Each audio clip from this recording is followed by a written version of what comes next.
नमस्कार दोस्तों, स्वागत है आपका अपने YouTube चैनल वीरू एकेडमी में। उम्मीद करता हूं दोस्तों आप लोग सभी मस्त होंगे और अपनी तैयारी बहुत ही अच्छे तरीके से कर रहे होंगे।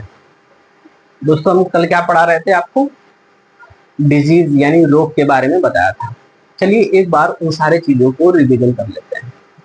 हमने रोग बताने से पहले आपको मेटाबॉलिज्म के बारे में बताया था। मेटाबॉलिज्म क्या होता है? मेटाबॉलिज्म एक बायोकेमिकल प्रोसेस होता है जो हमारे शरीर के अंदर होने वाली अनैच्छिक क्रियाओं को नियंत्रित करता है। यानी मेटाबॉलिज्म हमारे बॉडी में होने वाली एक प्रकार का बायोकेमिकल प्रोसेस है जो हमारे शरीर के अंदर होने वाली अनैच्छिक क्रियाओं को क्रियान्वित करता है। क्लियर? मुख्य रूप से मेटाबॉलिज्म दो प्रकार के होते हैं, एनाबॉलिज्म और कैटाबॉलिज्म। एनाबॉलिज्म के अंदर क्या होता है, सिंपल सब्सटेंसेस जुड़ करके कॉम्प्लेक्स मॉलिक्यूल का निर्माण करते हैं, जैसे प्रोटीन का निर्माण और ग्लूकोज का निर्माण। यदि बात करें कैटाबॉलिज्म का, तो कैटाबॉलिज्म में क्या होता था कि कॉम्प्लेक्स मॉलिक्यूल टूट करके सिंपल सब्सटेंसेस में कन्वर्ट हो जाता है, जैसे डाइजेशन, रेस्पिरेशन वगैरह वगैरह। हमने ये भी जान लिया था दोस्तों कि रोग होता क्या है। शरीर के अंदर होने वाले अनवांटेड परिवर्तन यानी अनवांटेड चेंज को ही क्या कहते हैं, रोग कहते हैं। यहाँ तक क्लियर? रोग मुख्य रूप से कितने प्रकार के होते हैं? 3 प्रकार के होते हैं, वो भी हमने जान लिया था। अनुवांशिक रोग, अनुवांशिक रोग होता क्या है? इसके अंतर्गत आता है कलर ब्लाइंडनेस और हिमोफीलिया। बात करें डिफिशियंसी डिजीज की, तो इसके अंतर्गत जितने भी डिफिशियंसी कारण होने वाले रोग हैं वो आ जाते हैं। तीसरा जो रोग था दोस्तों, उसे कहते हैं ट्रांसफरेबल डिजीज या इन्फेक्टिव डिजीज। यह वायरस, बैक्टीरिया, प्रोटोजोआ के कारण होने वाले रोग हैं। तो हमने सबसे पहले शुरू करा था प्रोटोजोआ से होने वाले रोग, उसी को हम आगे बढ़ाते हैं। हिंदी में भी इसको प्रोटोजोआ ही बोलते हैं, प्रोटोजोआ। चलिए अब इसके बारे में हमने एक ट्रिक बताया था। यदि प्रोटोजोआ से होने वाले रोगों के बारे में आपको जानना है तो एक ट्रिक याद कर लीजिए। ट्रिक क्या था? ये काम सोपा पे करो। करो को हटा दीजिए, ये को हटा दीजिए। का से हो जाएगा काला जार, म से हो जाएगा मलेरिया, सो से हो गया सोने की बीमारी,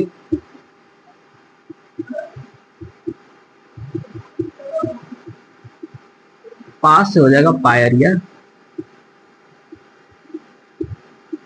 पे से हो जाएगा पेचिस। ये सारी चीजें आपको दिखाई दे रही हैं।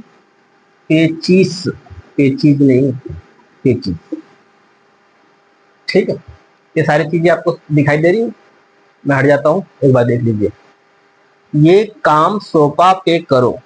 का से हो जाएगा काला जार, म से मलेरिया, सो से सोने की बीमारी, पा से पायरिया और पे से पेचिस। ठीक है, ये दोस्तों वैसे रोग हैं जो प्रोटोजोआ के कारण होते हैं। अब हम एक एक करके इन रोगों के बारे में जानेंगे। दोस्तों ये जो रोग बताए जा रहे हैं, इसको ये सिर्फ पढ़ करके आपको भूल नहीं जाना है, उसको अपने डेली लाइफ में यूज भी करना है। अब ये कहने का मतलब ये नहीं कि डेली लाइफ में यूज करने का मतलब प्रोटोजोआ को आप अपने शरीर के अंदर इंजेक्ट करवाइए, ऐसा नहीं है। प्रोटोजोआ के बारे में जान लीजिए, उससे क्या सावधानी बरतनी है ये भी जान लीजिए, कैसे बचना है ये जान लीजिए। ये होता है उसको डेली लाइफ में यूज करना। सबसे पहले जान लेते हैं मलेरिया। मलेरिया, मलेरिया दोस्तों एक प्रकार का ट्रांसफरेबल डिजीज है, यानी एक व्यक्ति से यह रोग दूसरे व्यक्ति में जा सकता है। यह छुआछूत वाला रोग नहीं है कि हमें मलेरिया हुआ है तो मैं किसी को छू दूंगा तो उसे भी मलेरिया हो जाएगा, ऐसा नहीं है। इसके लिए एक वेक्टर होता है, वेक्टर के बारे में भी हम जानेंगे। सबसे पहले ये जान लेते हैं, ये जो मलेरिया रोग होता है वो किस प्रकार के प्रोटोजोआ यानी किस प्रोटोजोआ के कारण होता है, तो उसका नाम है प्लाज्मोडियम।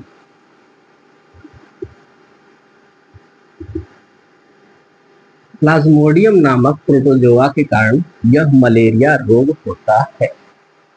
अब बात कर लेते हैं इसको फैलाता कौन है।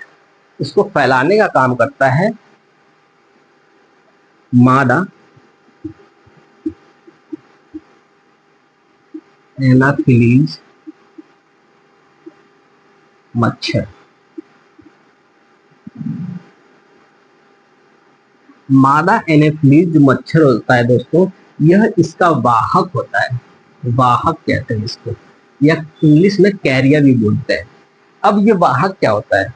मान लेते हैं कोई एक व्यक्ति है जो पीड़ित है किस रोग से? मलेरिया रोग से। मान लो ये एक्स व्यक्ति है, यह मलेरिया रोग से पीड़ित है और ये बेड पे लेटा हुआ है। यहाँ पे ये बेड पे लेटा हुआ है, इसके अंदर बहुत सारे प्लाज्मोडियम प्रोटोजोआ है। कोई मच्छर आता है, मॉस्किटो आता है और इसे काट लेता है, और काटने के बाद कोई हेल्दी व्यक्ति है जो कहीं जा रहा है, इसको ये आकर के काट लेता है इसके हाथों में। उस कंडीशन में क्या होगा? ये जो प्लाज्मोडियम है वो इंसर्ट हो जाएगा इस स्वस्थ व्यक्ति के शरीर में, और इसे भी जो रोग हो जाएगा उस रोग को कहेंगे मलेरिया। अब कुछ दिनों के बाद ये भी चला जाएगा बेड पे, इस पे चला जाएगा बेड पे। तो मलेरिया क्या होता है? एक प्रकार का इन्फेक्टेड डिजीज है जो एक व्यक्ति से दूसरे व्यक्ति में फैलता है, टच होने की वजह से नहीं। एक विशेष प्रकार के मच्छर जिसका नाम है फीमेल एनाफिलीज या मादा एनाफिलीज मच्छर। हालांकि ये मादा एनाफिलीज मच्छर क्यों ही काटती है, मेल क्यों नहीं काटता? जो मच्छर होते हैं वो प्लांट से या गंदी नालियों में बैठकर अपना पोषण ले लेते हैं, लेकिन जब फीमेल एनाफिलीज जो प्रेग्नेंट हो जाती है, उस कंडीशन में उनके बच्चों को जीवित रहने के लिए खून की आवश्यकता होती है।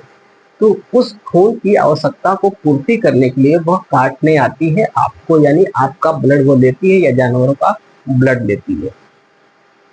और जब वो ब्लड ले रही होती है उस कंडीशन में, देखिए समझने के लिए, देखिए होता क्या है, ये मान लेते हैं आपकी स्किन है, स्किन के अंदर ये लेयर है, ये मॉस्किटो आपका बैठा है, फीमेल एनाफिलीज है, ये सूंड आपके अंदर करी, ठीक है। अब जो ब्लड जा रहा होता है आरबीसी डब्ल्यूबीसी वो ले लेती है और यहाँ पे भर लेती है। अब जब इसका भर जाता है तो इसी के सूंड में प्लाज्मोडियम होता है। क्या होता है? प्लाज्मोडियम। जैसे ही वो काटता है, प्लाज्मोडियम यहाँ उसके साइड में आ जाता है। जब ये ब्लड चूस करके वापस उड़ जाती है, जब फ्लाई कर जाती है, तो ये जो प्लाज्मोडियम होता है वो रास्ता देखता है, अरे ये तो बहुत ही अच्छा रास्ता हो गया अंदर जाने का। तो वो क्या करता है, इन्हीं रास्तों से हमारे ब्लड में आकर के मिल जाता है। कौन? प्लाज्मोडियम। प्लाज्मोडियम जो होता है एक प्रकार का प्रोटोजोआ होता है जो मलेरिया रोग का मुख्य कारण है। और वाहक के रूप में यदि देखें तो वाहक के रूप में फीमेल एनाफिलीज मच्छर होता है जो अपने बच्चे को पोषण देने के लिए ब्लड का अवशोषण करती है, ब्लड को अपने अंदर लेती है। यहाँ तक क्लियर? दोस्तों आपने जान लिया मलेरिया को फैलाने वाला कारक कौन है, प्रोटोजोआ का क्या नाम है? प्लाज्मोडियम। और उसका वाहक यानी कैरियर कौन होता है? फीमेल एनाफिलीज यानी मादा एनाफिलीज मॉस्किटो मच्छर होता है।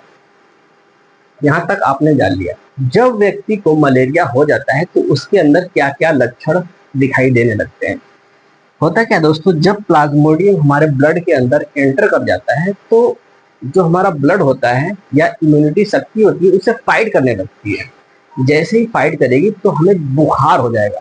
होता है ना, जब भी आक्रमण होता है तो बिल्कुल लाल लाल हो जाता है, सारे एग्रेसिव मोड में आते हैं।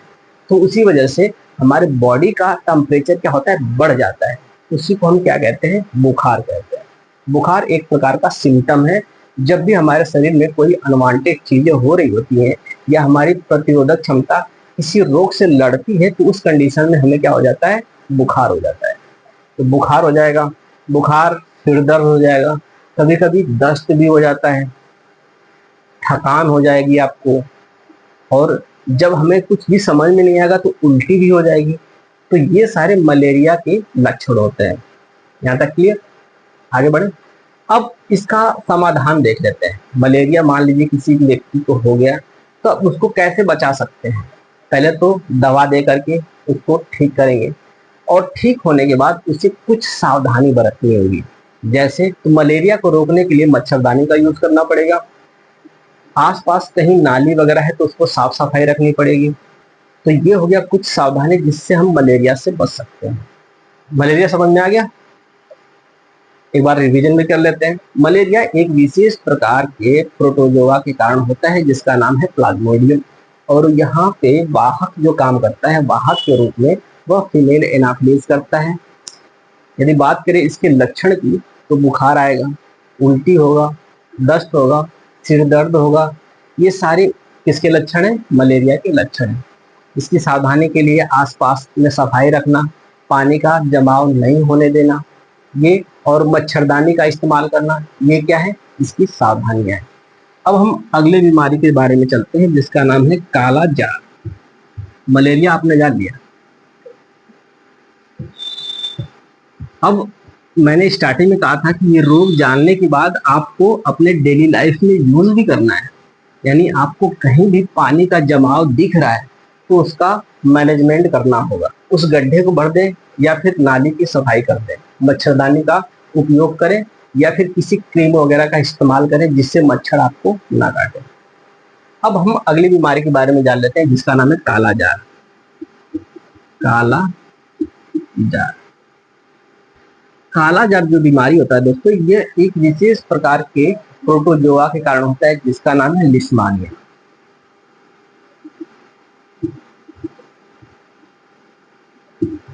क्या नाम है? लिस्मानिया। लिस्मानिया नामक प्रोटोजोआ क्या करता है? काला जार नामक भयानक बीमारी पैदा करता है। बात करें इसके वाहक की, वाहक तो आपने मलेरिया में समझ लिया था। वाहक क्या होता है? जो रोग को एक व्यक्ति से दूसरे व्यक्ति में लेकर के जाता है उसी को क्या कहते हैं? वाहक कहते हैं। तो यहाँ पे जो वाहक होता है वह सैंड फ्लाई होता है। सैंड फ्लाई क्या कहते हैं? Sand fly. अब ये सैंड फ्लाई क्या करती है? किसी इन्फेक्टेड व्यक्ति को काटती है तो उसके अंदर लिस्मानिया जो प्रोटोजोआ होता है उसके अंदर उसके पैरों में चिपक जाता है, और चिपकने के बाद जब वह किसी वस्तु के ऊपर यानी खाने वाले वस्तु के ऊपर बैठती है या फिर किसी व्यक्ति को काटती है तो उस कंडीशन में यह व्यक्ति या फिर यह वस्तु इन्फेक्टेड हो जाएगा किसके? लिस्मानिया नामक प्रोटोजोआ से।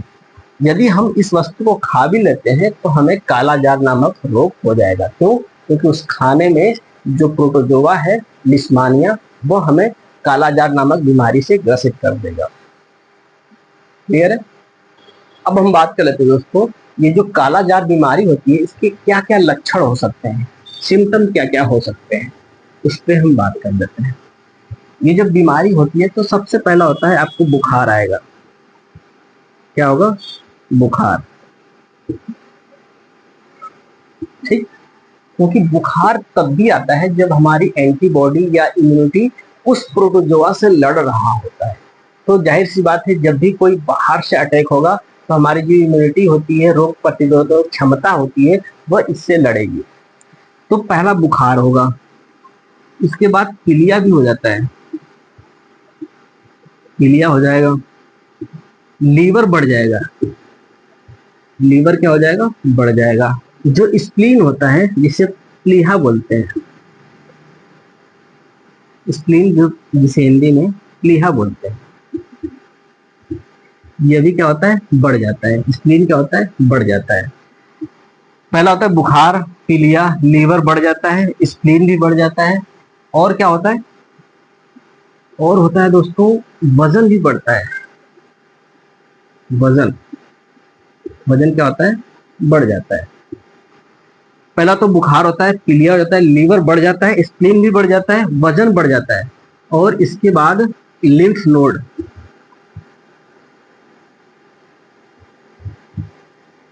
में सूजन हो जाता है, एनीमिया रोग हो जाता है। एनीमिया एक ऐसी बीमारी होती है जो ब्लड की कमी हो जाती है जब हमारे बॉडी में, तो वो कौन सा रोग हो जाता है? एनीमिया रोग हो जाता है।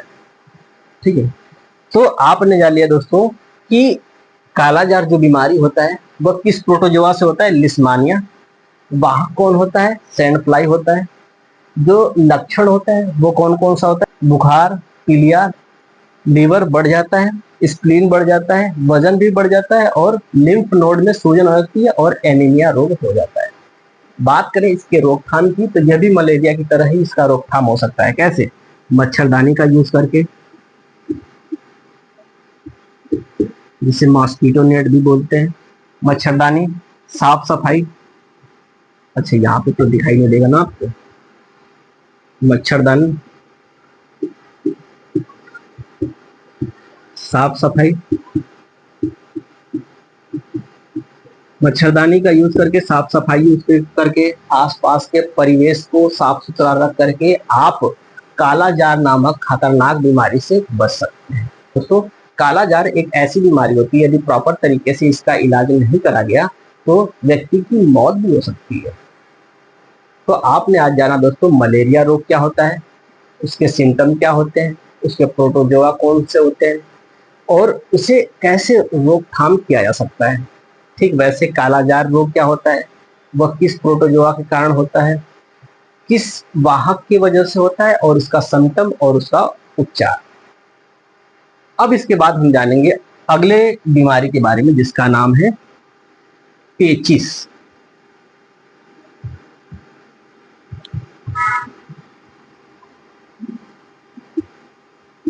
पेचिस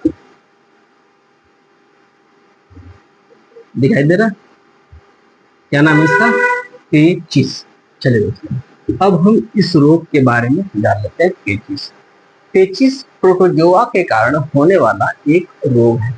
यदि बात करें किस प्रोटोजोआ की तो उसका नाम है एंट अमीबा हिस्टोलिटिका।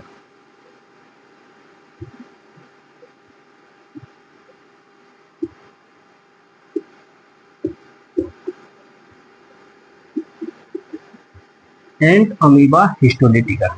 दोस्तों, ये जो एंट अमीबा हिस्टोलिटिका है यह एक प्रकार का प्रोटोजोआ है। क्या है? प्रोटोजोआ, जो किस रोग को पैदा करता है? पेचिस नामक रोग को पैदा करता है। तो हम जान लेते हैं दोस्तों, ये जो पेचिस रोग है वो होता क्यों है, इसके पीछे मुख्य कारण क्या है। तो इसके पीछे जो मुख्य कारण है वह है दूषित खाना और दूषित जल।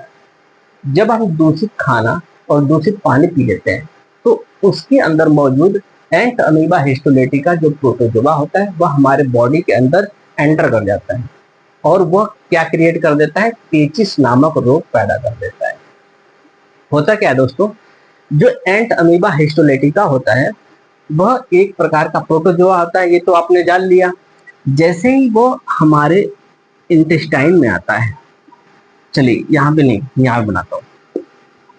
ये है दोस्तों आपका इंटेस्टाइन, लार्ज इंटेस्टाइन। ऐसे ही होता है कुछ, दिख रहा है?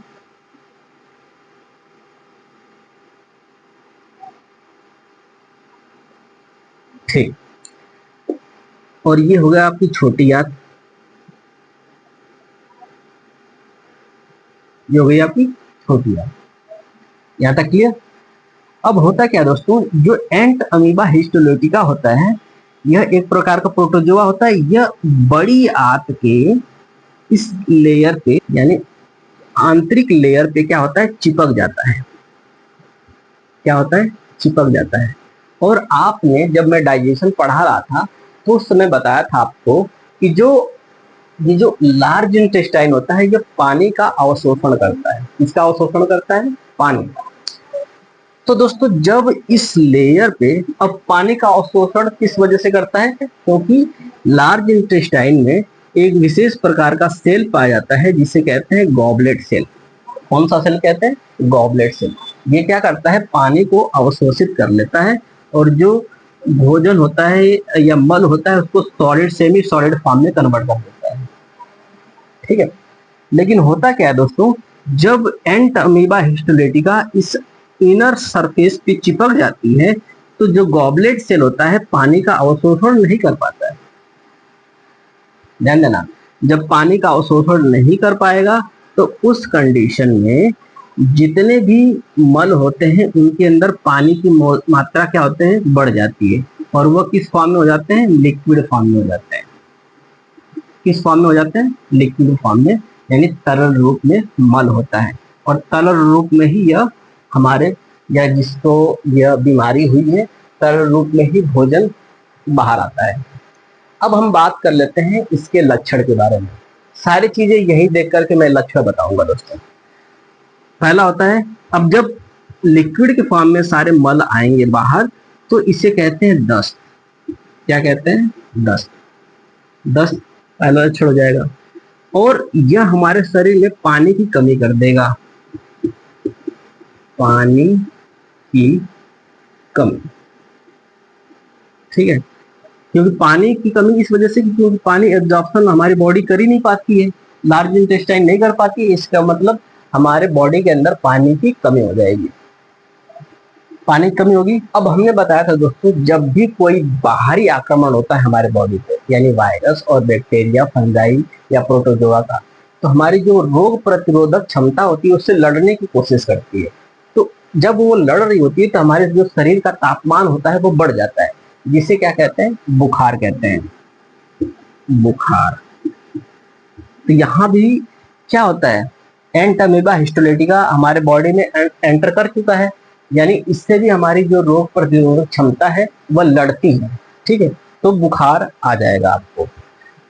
जब दस्त होगा तो जाहिर सी बात है पेट में दर्द होगा। पेट में दर्द भी होगा। जब इसकी मात्रा बहुत ज्यादा हो जाती है, यानी एंट अमीबा हिस्टोलिटिका की मात्रा हमारे बॉडी में बहुत ज्यादा हो जाती है, उस कंडीशन में ये छोटी आंत में भी चिपकने लगते हैं।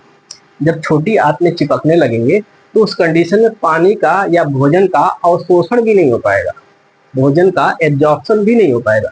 जब भोजन का अवशोषण नहीं होगा तो हमारे बॉडी को प्रॉपर तरीके से ऊर्जा नहीं मिलेगी। तो ऊर्जा नहीं मिलेगी तो हमारा वजन क्या हो जाएगा? कम हो जाएगा। वजन क्या हो जाएगा? कम हो जाएगा। शरीर के अंदर कमजोरी आ जाएगी। यहाँ तक क्लियर हो गया? आगे बढ़े।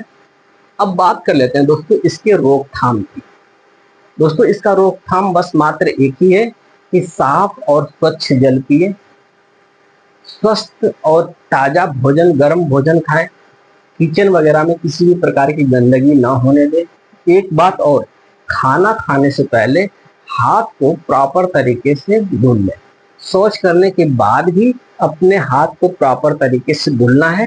यदि आप अपने हाथों को प्रॉपर तरीके से नहीं धुलेंगे तो उस कंडीशन में यदि आप अपने बेबी को या किसी से हाथ भी मिलाएंगे तो वो जो प्रोटोजोआ है वो उनके अंदर ट्रांसफर हो जाएगा, वो भी पेचिस नामक रोग से ग्रसित हो जाएंगे, ठीक है।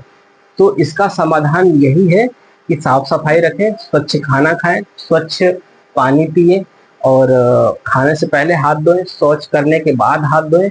ये जो प्रक्रिया है दोस्तों, पेचिस को रोकने का बहुत ही रामबाण इलाज है। तो उम्मीद करता हूं दोस्तों ये वीडियो आपको पसंद आई होगी।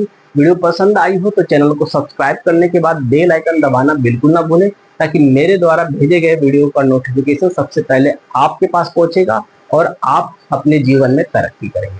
तो दोस्तों आज के लिए बस इतना ही। मिलेंगे कल नए उमंग, नए तरंग और नए जोश के साथ। तब तक के लिए जय हिंद।